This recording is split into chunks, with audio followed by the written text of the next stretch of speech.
선교회 미주 선교회 사명의 길 가리라. 오 할렐루야. 늘 우리 박정현 장로님과 우리 미주 선교회를 위해서 항상 기도하고 있는데 늘 좋은 일이 있을 줄 믿습니다. 네, 오늘 함께 봉독한 말씀을 통해서 나무는 언제 성장할까의 말씀을 가지고 은혜를 나누겠는데, 여러분, 나무는 언제 성장할까요? 나무가 자라잖아요. 여기도 나무가 있고 또 집에도 식물들이 있는데, 나무나 식물들은 보통 언제 자란다고 생각을 하세요? 항상. 식물을 연구하는 학자 중에 스위스의 한 연구소에서 박사들이 모여가지고 연구를 했는데, 장장 8년 동안 50여 곳의 나무들의 성장의 그 시간이 언제인가를 조사를 했대요. 8년 동안. 그런데 놀라운 연구 결과가 나왔습니다. 나무는 항상 자라는 게 아니고 특정한 시간과 특정한 조건이 될 때만 성장을 한답니다. 그런데 그게 언제냐면 자정 이후, 밤에만 성장을 한다는 거예요. 그래서 조금 더 연구를 깊게 해본 결과를 말씀을 드리겠습니다. 첫 번째, 나무는 햇볕이 있을 때가 아니라 햇볕이 없을 때 성장한다. 우리는 보통 나무가 햇볕이 쨍쨍 내려 비칠 때 성장할 것 같다라고 생각을 하고 있어요. 저도 그렇고. 그런데 연구진에 의하면 나무는 햇볕이 있을 때 자라는 게 아니라 햇볕이 없을 때 자란다는 거예요. 두 번째입니다. 광합성 작용을 왕성하게 할 때가 아니라 광합성을 할 수 없을 때 성장한다. 그러니까 1번이랑 맥락이 같죠. 햇볕이 있어야 광합성을 하는데, 광합성을 못할 때, 그러니까 즉 태양이 없을 때, 광합성을 할 수 없을 때 성장하더라. 세 번째입니다. 무엇인가를 만들어낼 때가 아니라 무엇인가를 만들어내지 못할 때 성장한다는 거예요. 그러니까 다 맥락 똑같은 거예요. 햇볕이 있어야 광합성을 하고, 광합성을 해야 열매 같은 거를 이렇게 만들어내잖아요. 광합성 작용을 해야 열매가 맺혀지는데, 햇볕이 없고 광합성을 못하고, 그러니까 뭘 못해요?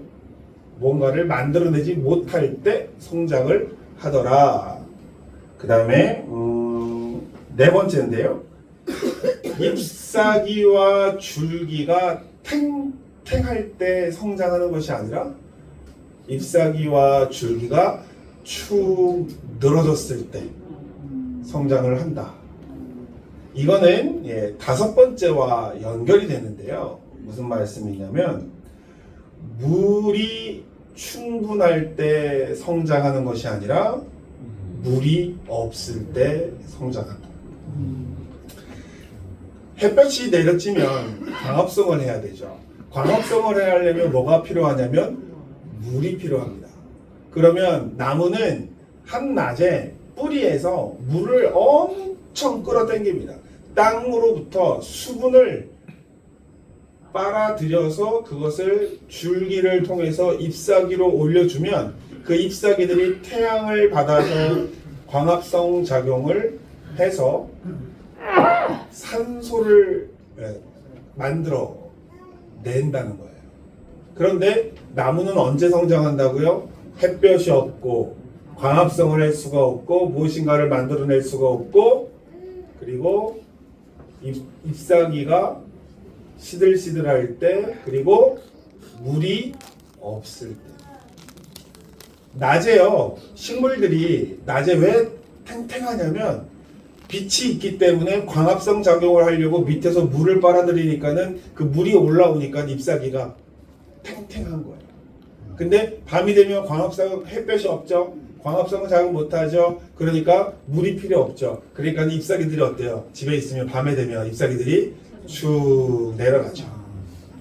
그런데요, 가만히 보니까 이 나무가 성장하는 이 원리는 나무에 관한 이야기가 아니라 우리 인생에 관한 이야기다. 또는 우리 신앙에 관한 이야기다라고 하는 것을 깨닫게 됩니다.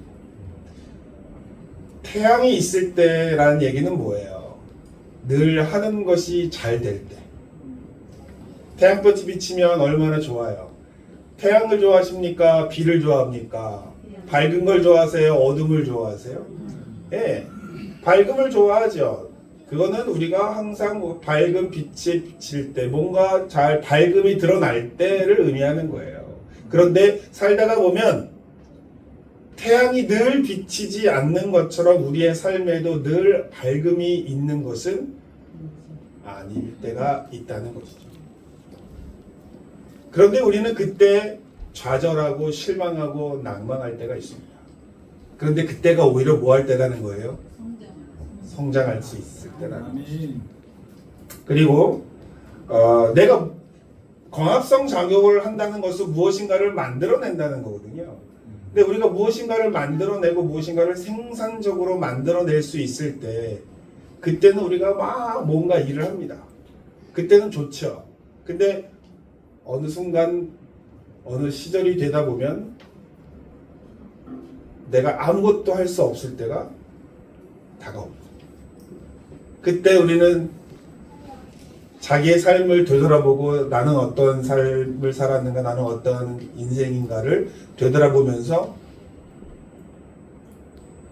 실망하고 낭만하고 얼굴에 화색이 사라지고 그래서 우울도해지고 기분도 적적해지고 그렇죠. 그런데 그때가 성장할 때다. 좀 이따 얘기해 드릴게요. 왜 성장할 수 있는 것인지. 그 다음에 잎수기가 잎과 줄기가 수분이 빵빵하면 빛이 나요. 윤이 난다고 잎사귀가. 근데 밤이 되면 어때요? 윤기가 없으니까 힘이 처지고 줄기가 힘이 빠진다. 이건 뭘 얘기할까요? 이건 저는 건강 같아요. 우리가 건강하면 얼굴에 화색이 돌고 얼굴이 그 홍조가 들어서 얼굴이 멋있고 아름답잖아요. 근데 몸이 아프고 마음이 아프면 어때요? 얼굴에 그 밝은 빛이 사라지기도 하고 몸에 힘이 빠지기도 하고 그 몸에 탄력도 떨어지기도 하고 몸이 연약해질 때가 있습니다. 그런데 여러분 한번 보세요. 우리가 언제 성장하는가? 내가 언제 성장했는지를 한번 되돌아보세요. 근데 내가 잘 나갈 때 성장하셨을 것 같아요? 아니면 내가 하나님 앞에 낮아지고 엎드려지고 고난 당할 때 내가 성장했는가? 어떻게 보면 사람들은 막 잘 나갈 때 성장하는 건 아닌 것 같아요. 한 번은 쉴 때, 한 번 더 자기를 되돌아볼 때 그때야 비로소 성장이라고 하는 것을 경험하게 되는 것 같습니다. 오늘 본문을 보면 오늘 본문은 어떤 본문이죠? 엘리야입니다. 엘리야가 아합과 아세라 선지자 850명을 1대 850으로 싸웠는데 누가 이겼어요?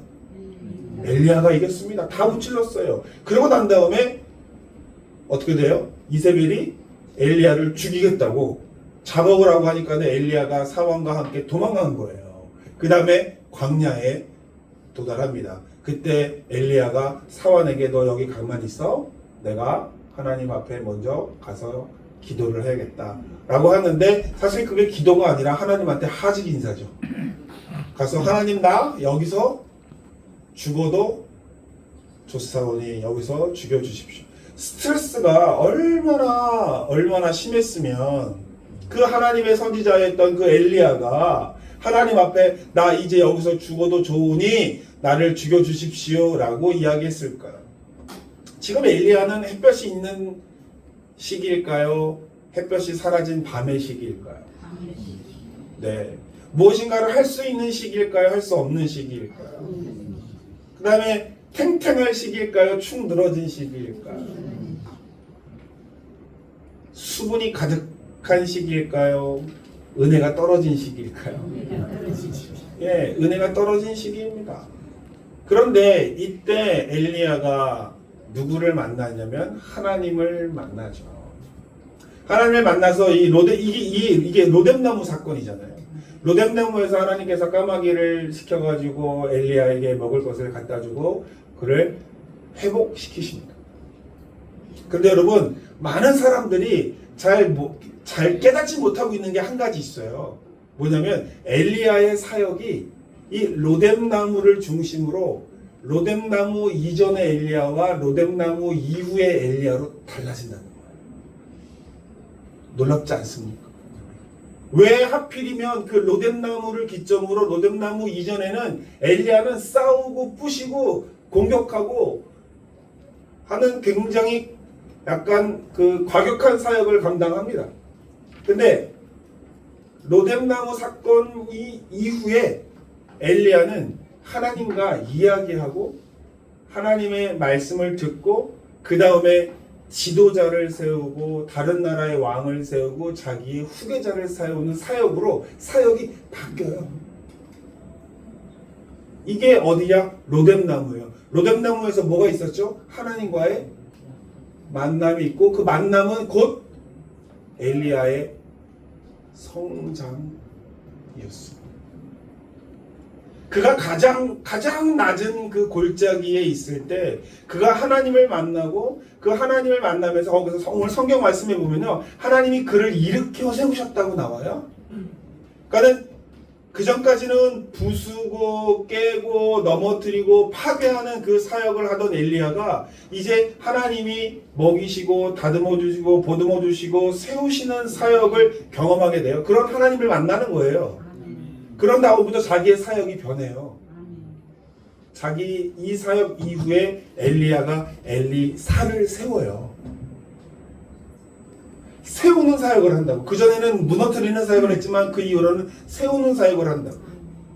저는 그 포인트가, 이 로뎀나무의 포인트가 바로 엘리야가 가장 사역 중에서 가장 밑바닥 사역에 도달했을 때라고 저는 생각을 합니다.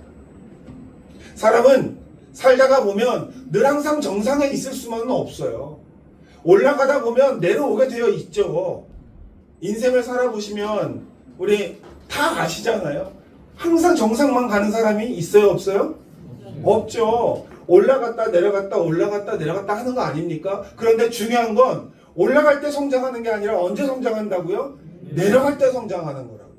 내려갈 때 얼만큼 준비를 했느냐에 따라서 더 높이 올라가는 거예요. 그리고 올라갔다가 또 내려오는 거고 내려왔다가 또 올라가는 거예요. 그러면서 사람은 겸손해지는 겁니다. 사람은 성숙해지는 거예요. 그런데 식물 중에 올라갔다 내려갔다 올라갔다 내려갔다 하지 않는 애가 한 명 있어요. 나무는 성장하다가 성장 안 하다가 성장하다가 성장 안 하다가 한다고 그랬잖아요. 낮에는 성장 안 하고 밤에는 성장한다고 그랬잖아요. 근데 낮이든 밤이든 성장하는 애가 하나 있어요.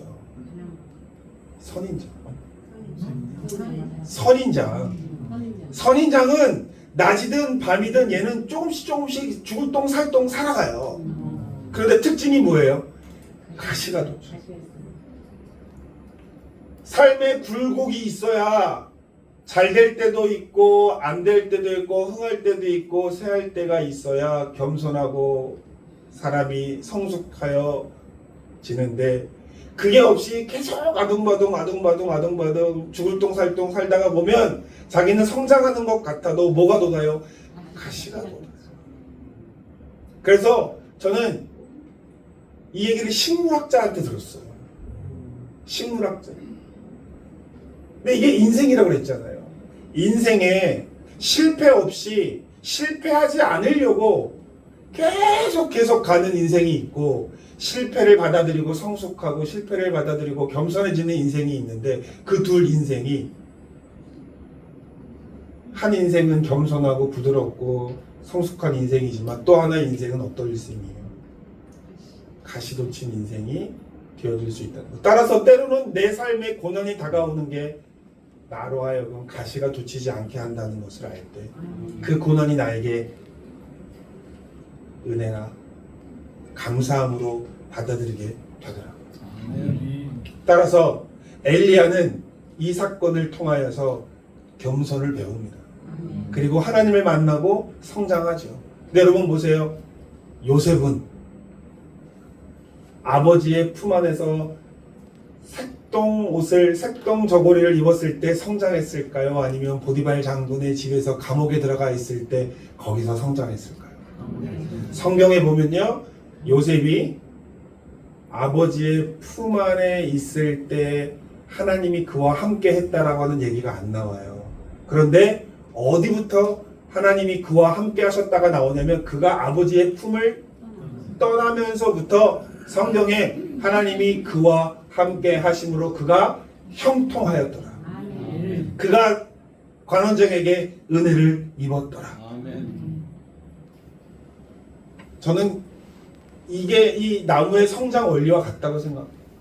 따라서 가장 밑에 내려갔을 때 나는 왜 이럴까? 내 인생은 왜 이럴까라고 포기하거나 실망하거나 좌절할 것이 아니라 이때가 뭐라고요? 성장할 때고 내가 이때 하나님을 만나야 된다. 그리고 그때가 은혜의 때임을 기억하고 다시 박차고 올라올 준비를 해야 할 때임을 깨닫게 되시길 주 이름으로 축원합니다. 아멘. 제가 하나님을 만난 이야기를 지난번에 와서 말씀을 드렸어요. 저희 어머니 이야기를 해드렸는데 저는 제 인생에서 가장 밑바닥의 시절이 그때라고 생각해요. 정말로 밑바닥이었어요. 학교를 가는데 학교 가는 전철비가 없어서 매일매일 옆집에 가서 하루에 3,000원씩 5,000원씩을 매일매일 껐어요. 매일매일 껐어요. 돈이 없으니까. 근데 학교는 가야 하고. 왜 5,000원이냐? 한 번 가는데 버스 한 번 타야 돼요. 전철 한 번 타야 돼요. 전철 또 한 번 타야 돼요. 버스 타야 돼요. 그거 다 타고 나면 3,500원, 4,000원이고 1,000원 남으면 학교에서 라면 하나 사 먹을 수 있었어요. 그렇게 해서 학교를 왔다 갔다 하던 그 시절에 저희 어머니가 쓰러지신 거잖아요. 그리고 여러분 신장이 망가졌다고. 신장이 망가지면 이게 신장이 나으셨다라고 간증하시는 분들이 계세요. 근데 그런 경우는 언제면 급성일 경우에는 신장이 나을 수가 있는 경우가 가끔씩 있어요. 근데 신장이 나중에 되면 저희 어머니 그 사진 찍어보면 신장이 콩팥이 한 500에서 600g 정도 되거든요. 이게 나중에 만성 신부정수 되면 이게 이렇게 쪼그라들어가지고 요만해져요. 그러니까는 말라. 아무 기능을 못해요. 근데 이게 다시 자라날 수 있느냐? 그럴 수가 사실은 없거든요. 그래서 제가 유학을 가고 싶은데 저희 어머니를 두고 유학을 가면 저 어머니를 누가 병원에 모셔다 드리며 어머니가 힘든데 투석을 하루에 4시간씩 5시간씩 해야 되는데 그거를 병원에서 일주일에 3번 4번을 모시고 왔다 갔다 해야 되는데 그걸 누가 수발을 할 거예요. 저 아들은 나 하나밖에 없는 외동 아들인데. 그래서 하나님께 기도하고 언제 저 병이 나을까 하다가 이식을 신청을 했는데 이식 신청이요. 이게 뇌사자가 나와야 이게 신청이 된단 말이죠. 근데 몇 년이 걸릴 줄을 알 수가 없습니다. 그리고 이게 언제 올지 기약을 할 수가 없잖아요. 그래서 제가 하나님께 기도하고 있는데 옆에 있던 어떤 목사님이 자기 동생한테 신장을 주셨어요. 자기 신장을 동생한테 주셨을 때 제가 그 목사님을 병간호를 하겠습니다. 한 2주 동안 목사님이 자기 병간호 해달라고 그래가지고 2주 동안 연세대학교 세브란스에서 제가 2주일 동안 아침부터 저녁까지 그 목사님 수발을 들었어요. 그러시면서 그 목사님 얘기를 듣다가 그 목사님이 저한테 그러는 거예요. 사무엘, 너도 어머니 드리면 네가 드리면 되잖아 그러시더라고요.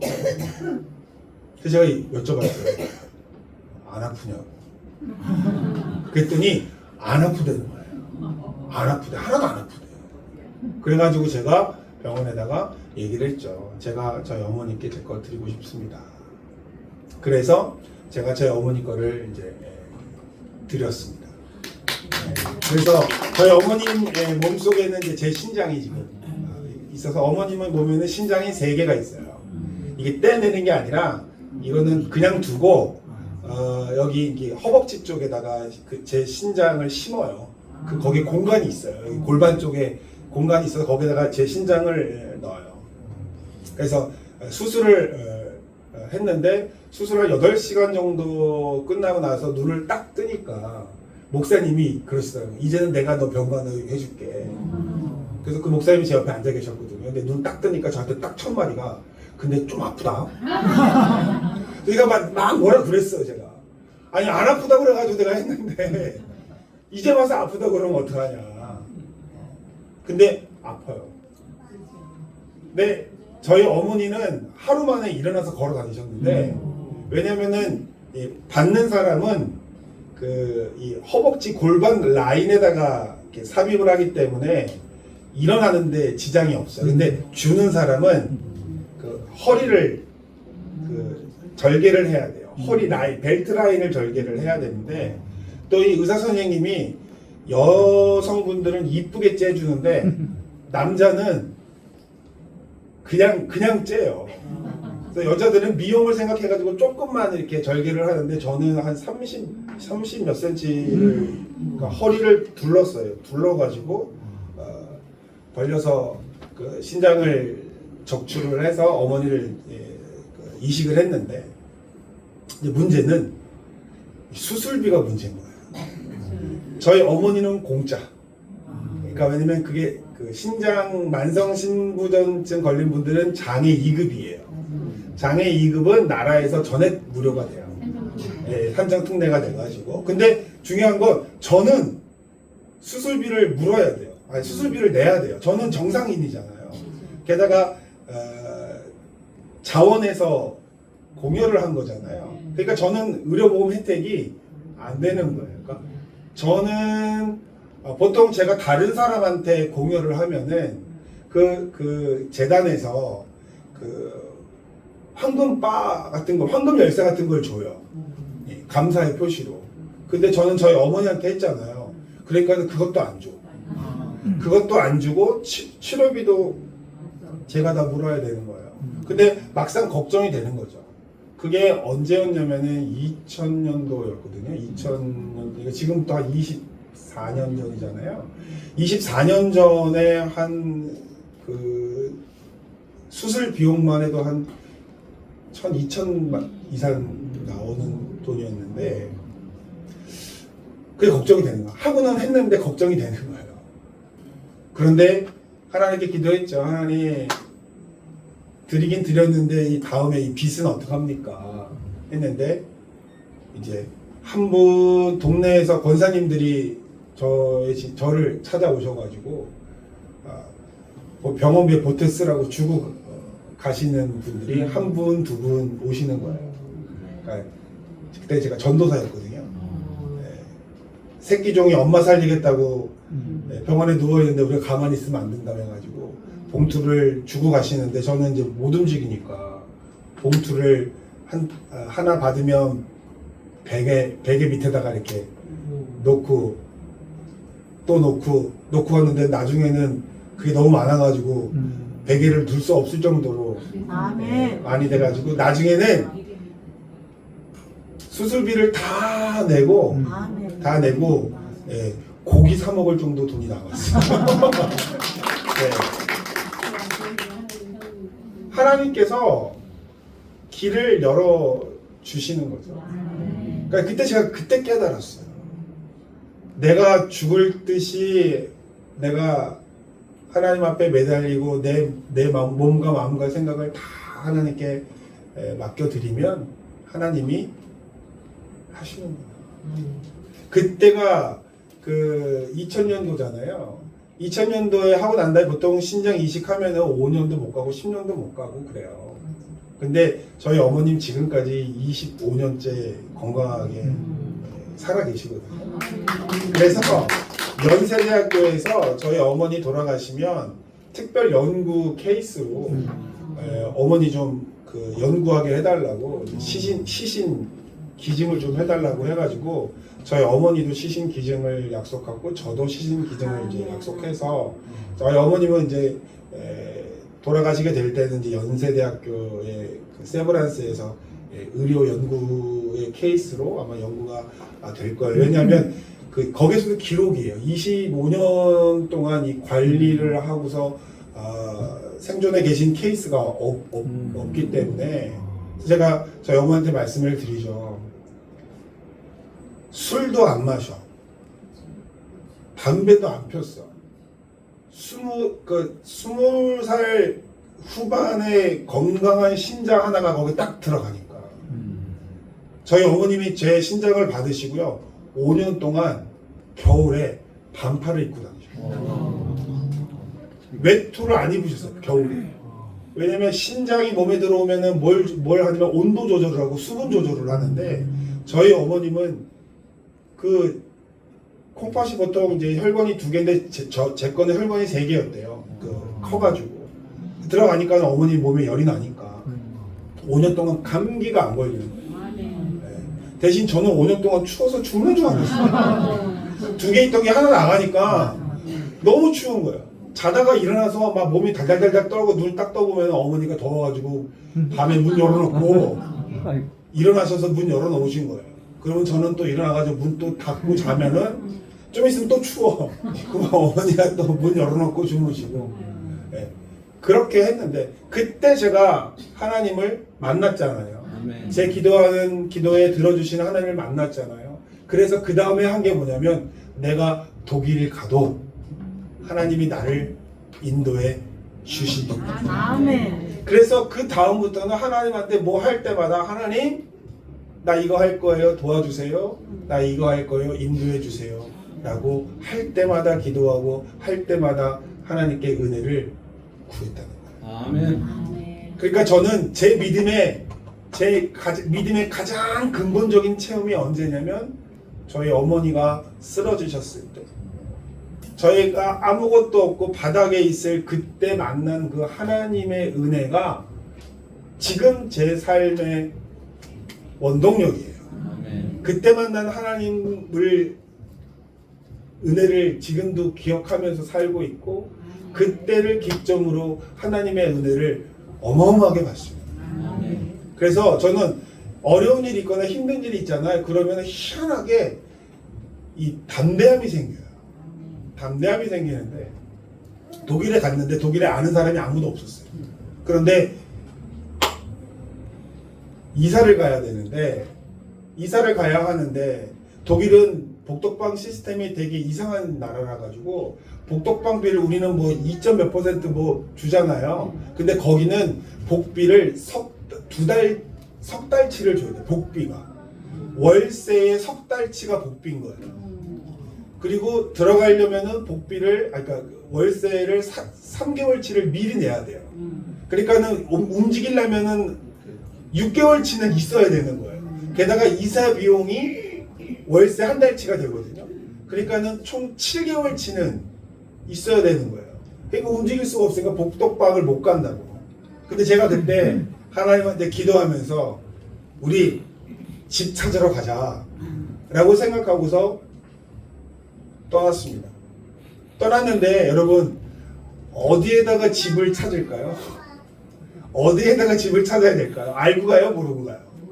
모르고 가잖아요. 그러면 제가 뭐라고 기도할게요? 하나님 아브라함이 하란에서 세겜으로 내려올 때 한치 갈 바를 알지 못하는 중에 그가 내려왔잖아요.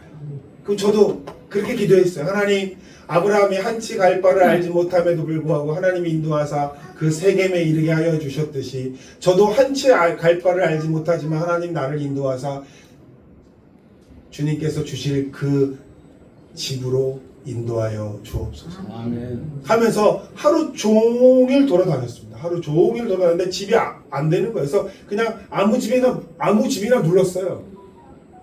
눌러가지고 집 있냐고, 방 있냐고. 근데 방이 있겠어요? 당연히 없지.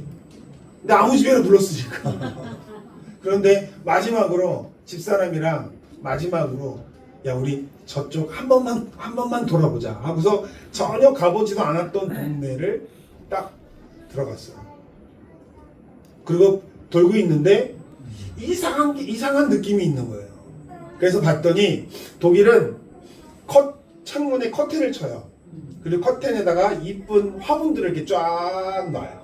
그 바깥에서 보면은 되게 이뻐요. 근데 어느 한 집은 커튼도 없어.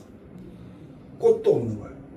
그 제 생각에 저 집은 빈집이다 하고 생각하고 그 동네 살고 있는 그 집에 살고 있는 그 지나가는 아저씨한테 여집 관리사무소가 어디냐라고 물어봐가지고 그 관리사무소를 갔어요.